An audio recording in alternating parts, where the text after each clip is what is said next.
if Madison's Federalist 10 was the theory, then Federalist 51 is really the practice. So in this paper, what Madison does is he discusses again how tyranny should be prevented. And here he focuses on the mechanics of the government proposed in the Constitution. Specifically, he mentions different features and explains how they'll prevent people from exploiting the power of this new federal government. One thing he points out is the separation of powers, separating the federal power among 3 different branches. And doing this and creating then the system of checks and balances where each of these separate branches, which are sharing this federal power, each of them has the power to check and balance the other one, protects us from any one branch becoming tyrannical. How? Basically because ambition counteracts ambition. The president will be ambitious. He will try to use his powers to take control of the federal system, to do as much as he possibly can.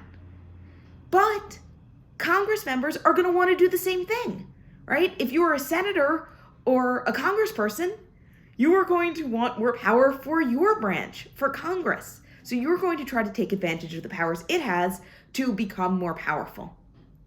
And in doing so, you're going to exercise checks on the president.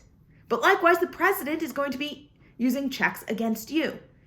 And the same thing happens with the Supreme Court, right? The Supreme Court wants more power for its branch, and in doing so, will try to keep the other 2 branches in check.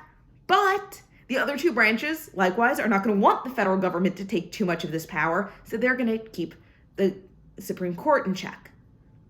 Basically, because these 3 branches are sharing these federal powers, if any one branch tries to take too much, the other 2 will use their powers, checks and balances, to balance the other one out, to keep them in check. So another thing that Madison points to is bicameralism, the fact that there's a 2-chamber Congress, right? There is, in the legislature, the House of Representatives and the Senate.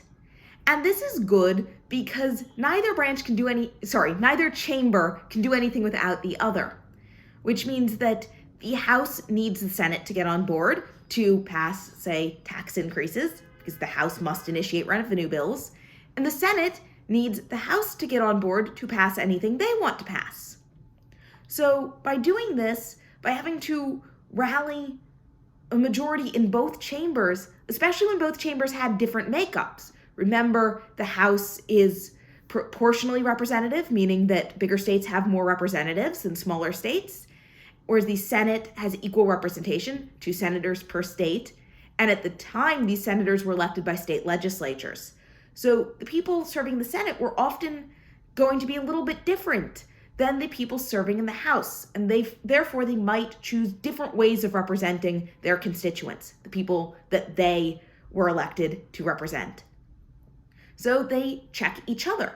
They keep both, and each chamber keeps the other one from gaining too much power.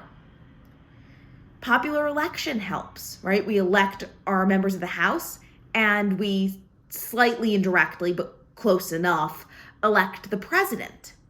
So if they have to get reelected, they have to make sure that they're not being tyrants, because no one wants to reelect a tyrant. The presidential veto, he specifically mentions, as one of the checks and balances that really helps the legislature, which kind of looked a bit like Parliament, from becoming tyrannical. But the fact that it can then be overridden keeps the president from becoming like the king and becoming tyrannical.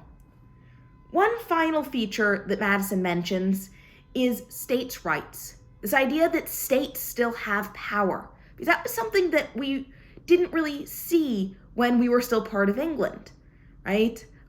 The British king and parliament had all the power. They delegated some to the colonies, sure, but at the end of the day, it was their power.